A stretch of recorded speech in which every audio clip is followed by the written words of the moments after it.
de cette réunion. On va sujet. Ce premier sujet, ça va être le suivi des projets, par exemple. On va en parler une petite demi-heure. Et là, je peux attribuer des rôles aux participants. Par exemple, Emma, il faudrait qu'elle mette à jour, qu'elle me donne, alors me donner les points saillants, me donner les points saillants de la semaine voilà, qui s'est écoulée. Toute la semaine, c'est une réunion qu'on a tous les jeudis après-midi. Me donner les points saillants de la semaine, voilà, par exemple. Ça nous permettra d'avancer sur la réunion. Et puis, on va parler d'un deuxième sujet. Ça va être justement le traitement de ces points saillants. Je sais pas, donc les points saillants de la semaine, par exemple, ou reporting, ou qu'importe. Chacun a ses rituels d'équipe. Voilà, ça, on va les traiter ici en réunion.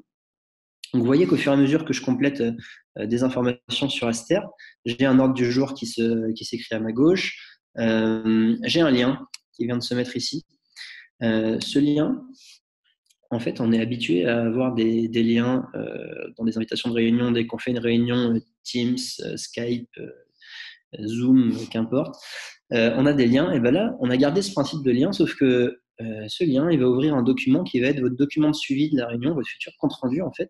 Je vais vous montrer à quoi ça ressemble après.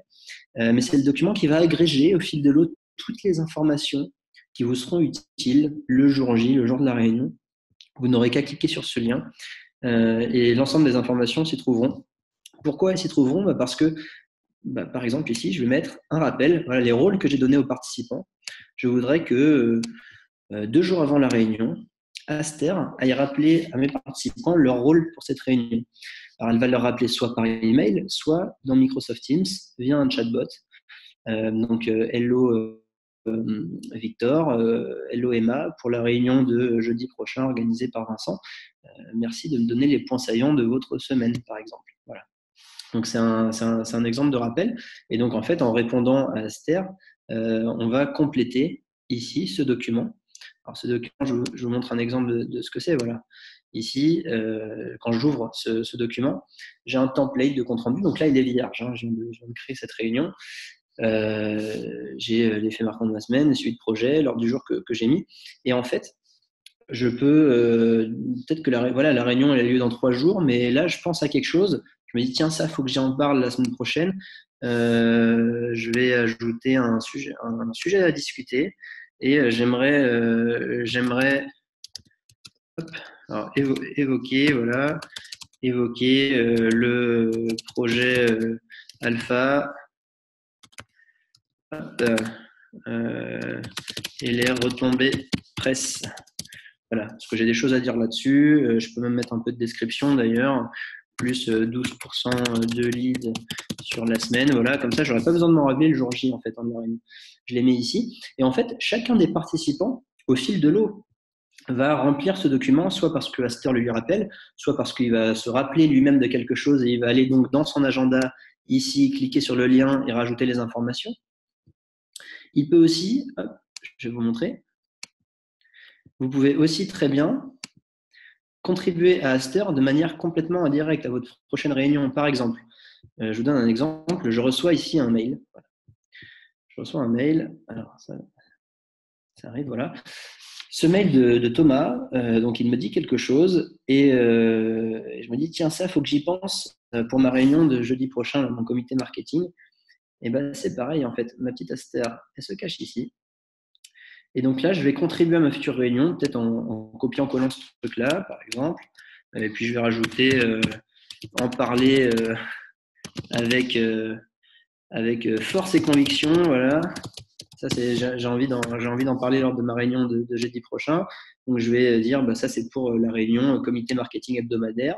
Ça concerne l'effet marquant de la semaine et je vais l'envoyer. Donc soit je décide que c'est une note publique et dans ce cas-là, ça va se mettre tout simplement dans le compte rendu. Hop, je m'en mêle avec Zoom, voilà. Ça va se mettre en fait tout simplement dans le compte rendu public. Soit je dis que c'est une note personnelle, et dans ce cas-là, en fait, quand c'est une note personnelle, ça vient se mettre, voilà, vous voyez, juste ici à ma gauche, j'ai un petit post-it. C'est le sujet dont je voulais me rappeler, mais j'ai pas forcément envie de le partager avec les autres participants, mais j'ai envie le jour de la réunion de me rappeler, ah oui, c'est vrai, je voulais parler de ça, j'ai reçu le mail de Thomas, il me disait ça, je vais en parler avec force et conviction. Et ben super, j'arrive en réunion, je suis prêt. Je peux même demander d'ailleurs, si je le souhaite, à Aster de me le rappeler par SMS, 5 minutes avant de rentrer en réunion, de me rappeler tous les sujets dont je voulais parler avant de rentrer en réunion. Donc en fait, le jour de la réunion, quand on arrive autour de la table, chacun est prêt. Chacun, parce que Aster rappelle avec ce petit SMS ce que chacun voulait se rappeler, mais aussi tous les éléments amenés par tous les participants au fil de l'eau, soit par les mails, soit par l'agenda, soit par le rappel dans Teams, vont se retrouver dans ce document ici. Je vais mettre ça ici, voilà. Donc, on arrive le jour de la réunion, on ouvre ce document, on le projette sur un vidéoprojecteur, ou alors on est à distance et chacun l'ouvre. Chacun voit d'ailleurs son propre rôle. Je vois mon rôle, je vois mes notes à gauche. Donc, mon copain Victor à côté, il verra lui son propre rôle et ses propres notes, pas les miennes. Et puis, on peut lancer le petit timekeeper ici, qui va nous permettre de rester dans les temps tout au long de la réunion, de ne pas déborder. Et au fur et à mesure, on va compléter ce document. Donc là, on parle de faits marquants de la semaine et on prend une décision. La décision, c'est que le principal fait marquant de la semaine, c'est on déploie Aster cette semaine. C'est une super nouvelle pour notre entreprise et pour nos réunions. Et puis, on continue à parler et on va attribuer une tâche. Voilà, donc cette tâche, il va falloir intégrer Aster à Office 365. Et cette tâche, je vais l'attribuer à Victor, à Emma, donc c'est moi ici. Je vais lui mettre une deadline. C'est pour mercredi à minuit et demi parce que vous travaillez beaucoup en ce moment, etc., etc. Donc, en fait, on complète ce compte rendu au fil de l'eau avec des sujets, des décisions, des tâches. Donc, c'est un compte rendu synthétique. Et puis, à la fin de la réunion, une fois que la réunion est terminée, on clique ici, vous voyez, sur Point partage. Et en fait, en un clic, qu'est-ce qui se passe? Le compte rendu il est partagé à tout le monde, soit par mail, soit dans Microsoft Teams. Et maintenant, je vais mettre dans le cas où vous avez Microsoft Teams et Office 365. Je vois, j'ai une petite note, excusez-moi. Voilà, exactement. Tâche gérée par planeur. Et bien, la question arrive au bon moment de Kathleen. Effectivement, en fait, au moment où je partage mon compte rendu, le compte rendu est partagé dans Teams ou par mail. Les tâches que j'ai mises ici, elles vont se retrouver dans le planeur, en fait. Donc, j'ai juste à connecter une bonne fois pour toutes mes réunions à mon planeur et les tâches que je vais retrouver ici, je vais les retrouver dans le planeur, tout simplement. Et puis, plus que ça, le compte-rendu va s'archiver en format OneNote dans le SharePoint de la team. Donc, toujours dans Microsoft Teams. Donc, en fait, en un seul clic, mon compte-rendu est partagé. Mes tâches sont synchronisées dans le planeur. Mon compte-rendu est archivé dans SharePoint en format OneNote. Donc, en fait, je n'ai plus qu'à aller travailler finalement et ne pas passer du temps à faire des comptes rendus, à le partager par mail à tout le monde, etc., etc. Et ce qui est génial, c'est que dans le cas d'une réunion récurrente, parce que moi, ce dont j'ai vraiment envie de vous parler, alors je reprends, j'ai une petite question qui revient. Oui, ah ben non, ok, c'est Léa. Oui, n'hésitez pas à poser vos questions dans le chat, effectivement. Donc, dans le cas d'une réunion récurrente, donc ma fameuse réunion du jeudi après-midi dans mon agenda, qui a lieu tous les jeudis après-midi, et ben, le lien que je vous ai montré tout à l'heure, sera toujours présent. Ce qui veut dire que la réunion suivante, donc la réunion N+1, la semaine d'après, je vais rouvrir le lien ici. Il y restera les sujets de discussion ici et les tâches. Par contre, les décisions, elles, n'apparaîtront plus. Elles ont été prises et partagées. Donc ça, c'est fait. Par contre, les sujets de discussion et les tâches seront réglés, ce qui veut dire qu'on pourra dire, bon, bah, la semaine dernière, il fallait, Emma, que tu intègres Aster Office 365. Est-ce que c'est fait? Oui, ok, on check. Donc ça va aussi checker dans Planner la tâche. Il y a une synchronisation bilatérale entre Planner et Aster. Le sujet ici, évoquer le projet Alpha, les retombées presse, et ben, peut-être que c'est devenu une décision, je ne sais pas. Donc en fait, on fait évoluer les sujets de discussion au fil de l'eau. Et voilà. Donc, ce qui veut dire que pour les réunions récurrentes, et notamment ces fameux comités, hein, la comitologie, on sait que c'est un grand sujet en entreprise, les réunions commerciales, marketing, digital, IT, etc., qu'on a chaque semaine, bon, bah, c'est un formidable outil de suivi des actions et de préparation. Parce que dans le cas de cette réunion récurrente, eh ben, je vais vous donner l'exemple de la réunion commerciale chez Intrup. Elle a lieu tous les lundis après-midi. Et ben, on a paramétré Aster pour que le vendredi fin de journée, Aster aille chercher les informations chez tout le monde en amont via le chat Teams et aille agréger les informations pour que le lundi, quand on arrive en réunion, chacun a fait son update et on peut faire la réunion du coup de manière avec toutes les infos sous les yeux. Donc on prend plus de décisions, on abat plus de sujets. Alors, je vais faire une petite pause question. Peut-on créer nos modèles de compte rendu? Possible de remonter la démo sur les réunions récurrentes, de remontrer la réunion. Peut-on créer des modèles de compte rendu? Alors, oui, c'est en train de sortir. Vous allez pouvoir créer vos propres templates de compte rendu. C'est-à-dire que peut-être que dans votre entreprise, les suivis de projet se font toujours sous un template particulier. On remonte d'abord les points saillants, puis on fait un reporting, puis on prend des décisions. Vous pouvez le généraliser ainsi pour l'entreprise. Je vais remontrer du coup la démo sur les réunions récurrentes, aucun problème. Je réponds simplement au point de Philippe. Lorsqu'on a une réunion hebdomadaire déjà planifiée, comment intégrer le OneNote ou l'équipe Teams dans Aster, qui est le nouvel outil? Et ben, je vous montre ça. En fait, vous avez ici une petite maison, c'est votre dashboard. Voilà. Donc, vous avez à droite, je vais mettre ça là. Vous avez à droite l'ensemble de vos comptes rendus archivés, à gauche les réunions en cours de préparation. Ce qui est génial, c'est que vous avez une petite barre de recherche qui vous permet, vous savez que jeudi prochain, vous allez certainement parler d'un sujet lié au projet Alpha. Bon, si vous regardez le projet Alpha ici, ça va vous sortir tous les comptes rendus où on parle du projet Alpha. Donc, ça va vous permettre de capitaliser sur les réunions qui ont déjà été prises. Et donc, pour répondre à la question, en fait, ici, quand vous éditez le profil, on voit que je suis déjà connecté à Microsoft. Et du coup, si je retourne dans ma réunion, comité marketing hebdomadaire, comment je me branche en fait à Teams? Je vais dans Point de partage ici, dans synchronisation, et ici, je vais juste copier l'URL du planeur dans lequel j'ai envie que ça aille. C'est-à-dire que là, j'ai mon planeur, j'ai envie que ça aille dans ce planeur-là. Bon, je vais aller chercher l'URL de ce planeur. Pour ce faire, je l'ouvre juste dans le format web, je copie-colle cette adresse-là, tac, et je la mets ici. Je valide, et là, je dis, là, les tâches de ce compte rendu, dans quelle colonne je veux qu'elles aillent. Je veux que ce soit des tâches qui aillent dans la colonne to do. Et ben voilà, c'est fait. Ce qui veut dire que maintenant, désormais, lorsque je vais ajouter une tâche, par exemple, que je vais appeler test Aster en live, que cette tâche, hop, elle est pour Emma, par exemple. Voilà. Bon, et ben, on va aller regarder ici. Je vais juste hop, faire une petite mise à jour, enfin, actualiser ma page. Et on va voir que normalement, la tâche va bien se retrouver ici. Mon planeur charge. Voilà, test Aster en live. Vous voyez que la tâche se retrouve effectivement dans le planeur. Donc en fait, la seule chose que vous avez à faire, Philippe, lorsque vous avez une réunion qui est déjà planifiée, dans votre agenda,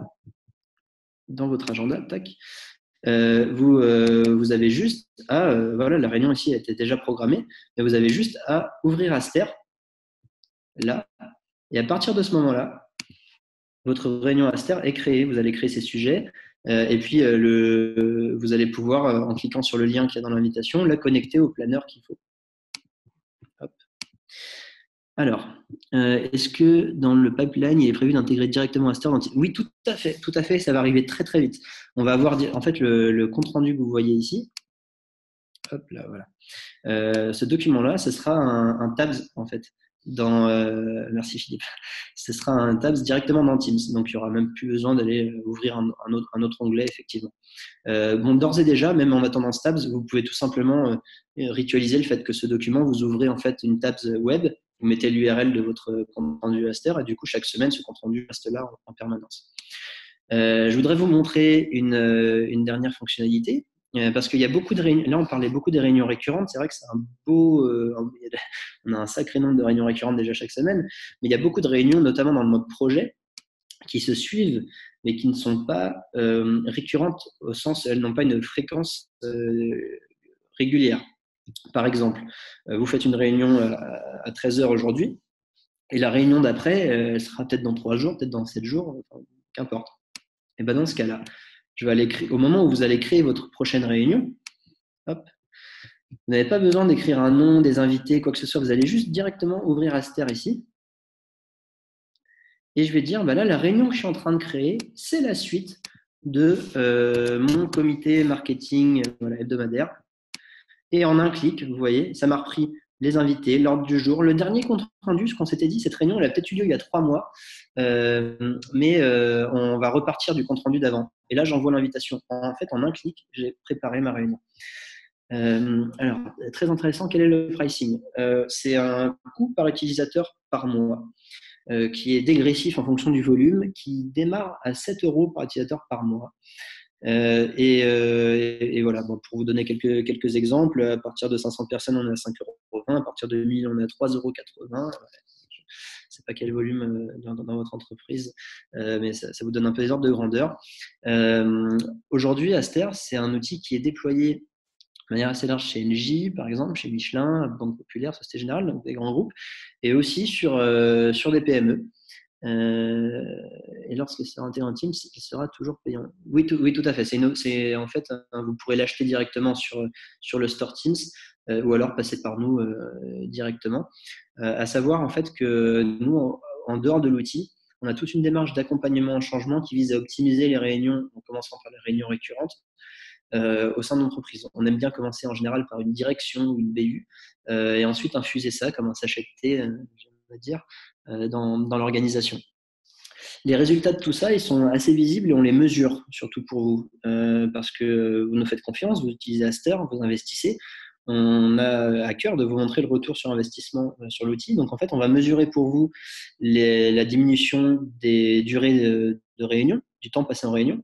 On est sur des moyennes qui sont autour de moins 10% de temps passé en réunion. À l'échelle d'un individu, ça fait un petit peu de temps d'économiser, mais à l'échelle d'une entreprise, ça fait tout de suite beaucoup de temps. Mais surtout, ce qui est très intéressant, c'est l'évolution du nombre de décisions prises et de sujets abordés en réunion. Et ça, c'est très intéressant parce que très vite, on le multiplie par 3. On multiplie par 3 le nombre de sujets abordés, de décisions prises, parce qu'en fait, c'est très simple, c'est très logique. Quand vous arrivez en réunion, vous avez, en ouvrant ce document, vous avez tout sous les yeux et vous pouvez abattre les sujets un à un. Il faut savoir que cette méthode, on ne l'a pas inventée. C'est chez Amazon, Jeff Bezos, c'est assez connu maintenant, mais qui en fait distribue un mémo à tout le monde avant sa réunion. Le mémo, il a toutes les informations, les chiffres importants, etc., écrits dessus. Et les participants, les 5 premières minutes de la réunion, lisent ce mémo et la réunion commence. Et ce qu'a remarqué Bezos en faisant ça, c'est que les réunions allaient tout de suite straight to the point et qu'on était ainsi plus efficace et que les réunions de Jeff Bezos ne dépassent pas plus de 30 minutes. Faut-il une licence aussi pour les invités à la réunion? Alors, ça dépend quel type d'invité. Il faut savoir que quelqu'un qui n'a pas de licence Aster bénéficie tout de même de 2 valeurs automatiquement. La première, c'est qu'il voit son rôle à la réunion, donc il peut se préparer. Et la deuxième, c'est qu'il recevra quand même le compte-rendu automatiquement dans ses mails dès que la réunion sera terminée. Donc, ça, c'est très intéressant, notamment sur des cas d'activité de conseil chez le client. Ensuite, concernant les invités qui ont besoin d'une licence, c'est les invités qui ont besoin de contribuer, en fait, d'accéder à ce document pour y marquer, d'accéder à ce document ici, pour y marquer certaines choses, des éléments en amont, etc. Ces personnes, elles doivent effectivement avoir une licence Aster. Donc, ça ne concerne pas tous les invités de la réunion. Les invités qui ont juste besoin d'être informés. Tiens, d'ailleurs, je vous montre quelque chose. Vous pouvez très bien mettre des invités ici. Alors, voilà, je vais revenir dans mon sujet suivi de projet. Vous voyez ici, j'ai mis des rôles. Emma, j'ai dit qu'il fallait, voilà son rôle. Et je peux la mettre comme informée. Informée, ça veut dire, Emma, tu n'as pas besoin de venir à la réunion. C'est comme le facultatif dans Outlook. Mais rassure-toi, tu recevras automatiquement, dès la fin de la réunion, ton compte rendu par mail, soit dans le corps de mail, soit en PDF, soit dans Teams, si tu es dans notre team. Et voilà, donc tu n'as pas eu besoin de venir à la réunion, mais tu as quand même toutes les infos dès la fin de la réunion. Voilà, et alors ce qui est très intéressant, c'est qu'on s'est rendu compte, c'est pour ça qu'on est aussi proche de Microsoft et qu'on fait aujourd'hui par exemple ce MOOC, c'est que Aster était un super facteur d'adoption de Teams, parce qu'en fait, en commençant par les managers ou les chefs de projet, on part d'un scénario très classique, qui est le scénario de la réunion récurrente, qui touche quand même à peu près tout le monde dans l'entreprise en général, on part d'Outlook. pour utiliser Aster. Vous voyez, Outlook, c'est notre habitude. On prend nos réunions sur Outlook aujourd'hui. Sauf qu'à partir du moment où je lance ma réunion avec Aster sur Outlook, j'ai un bot dans Teams qui va me demander de préparer la réunion. Mes tâches vont se retrouver dans Planner, mon compte rendu dans SharePoint. Bref, ça me fait découvrir des petites briques de Teams au fur et à mesure. Et donc, ça en fait un formidable outil d'adoption de Teams. Et c'est pour ça qu'on travaille avec une grande proximité avec Microsoft. Donc voilà un petit peu sur la partie démo. Moi, j'avais envie de finir avec vous en disant que poursuivre ce mouvement d'optimisation des réunions, comme le font un certain nombre de grands groupes aujourd'hui avec nous ou de PME, on propose souvent de démarrer par un pilote. Un pilote sur une direction, une BU, un projet. En tout cas, c'est important d'embarquer les managers dans cette initiative. Voilà, moi je vous laisse simplement ici. Tac. Alors attendez. Hop, voilà. Vous avez ici, donc je pense que vous voyez tout, mon contact direct et les contacts de la société. N'hésitez pas à nous contacter, à demander une démo pour votre équipe ou votre entreprise. On se fera un plaisir de répondre à votre demande. Et puis, j'imagine que vous avez potentiellement d'autres questions. Et pour ça, Mandarine et Mock Office 365 sont à votre disposition pour me relayer les questions et je pourrai y répondre par la suite. Voilà. Donc je reste encore une petite minute connecté si vous avez des questions. Et puis je vous souhaite à toutes et à tous sinon une très bonne journée.